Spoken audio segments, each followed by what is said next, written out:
Stick बनती कैसे, उसकी फॉर्म कैसे होती है। अब ये एक green pin bar candle stick है, यानी बुलिश हम कह सकते हैं। इसके अंदर इसकी बॉडी जो होती है वो उसके विक से काफ़ी छोटी होती है, मीन्स की विक काफ़ी लंबी होती है।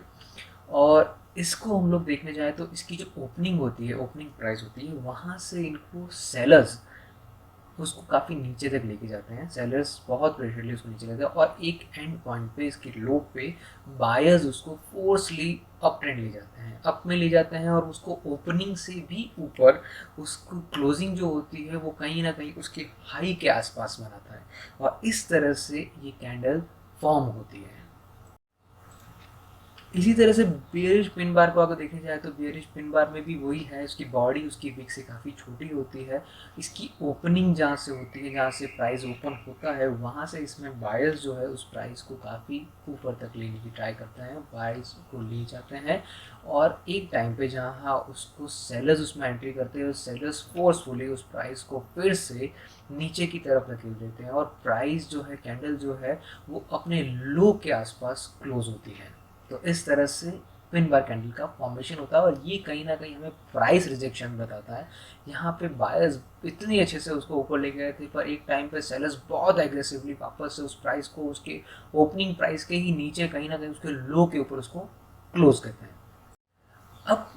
क्वेश्चन ये होता है कि इसको ट्रेड कौन से टाइम पे किया जाए।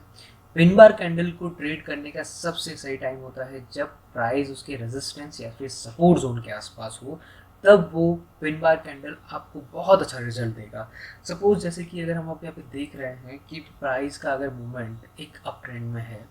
वो एक जगह पे जाके वापस से वहाँ पे रेजिस्ट होता है, वापस एक रेजिस्टेंस जोन की तरफ वो रेजिस्टेंस मिलता है, प्राइस वापस से ट्राई करता है उस एरिया को वहाँ से ऊपर जाने के लिए, पर वापस से प्राइस को नीचे धकेला जाता है।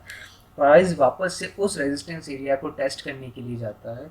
और उस एरिया पे अगर आपको उस रेजिस्टेंस पे आपको पता चल गया कि रेजिस्टेंस जोन है, प्राइस यहाँ आपको बहुत बार रेजिस्ट कर रहा है और आपको एक पिन बार कैंडल यानी बेरिश पिन बार कैंडल, वो भी वॉल्यूम अगर आपको नीचे दिखना चाहिए आपको कि वॉल्यूम जो नॉर्मल वॉल्यूम से वॉल्यूम बार काफ़ी बड़ी है, मीन्स कि इस एरिया पे सेलर्स काफ़ी एग्रेसिवली उस प्राइस को नीचे ले जाने की ट्राई कर रहे हैं, इसलिए यहाँ पे वॉल्यूम बड़ा है, नॉर्मल वॉल्यूम से वॉल्यूम भी बड़ा है, तब हम इस कैंडल को ट्रेड कर सकते हैं और हम 1:2 रेशियो के हिसाब से इस प्राइस को मूव कर सकते हैं। चलिए मैं आपको इसको स्टॉक के अंदर दिखाता हूँ। स्टॉक में दिखाने से पहले हम पिन बार कैंडल्स का कुछ नियम और कुछ रूल्स हम पढ़ सकते हैं। पिन बार कैंडल की विक जो है वो हमेशा उसकी बॉडी से ट्वाइस और थ्वाइस होनी चाहिए, यानी विक उसकी लंबी होनी चाहिए और बॉडी उसकी छोटी होनी चाहिए। उस एरिया को वो रेजिस्टेंस या फिर सपोर्ट एरिया पे अगर पिन बार बनता है तब आप एक अच्छा सा ट्रेड ले सकते हैं।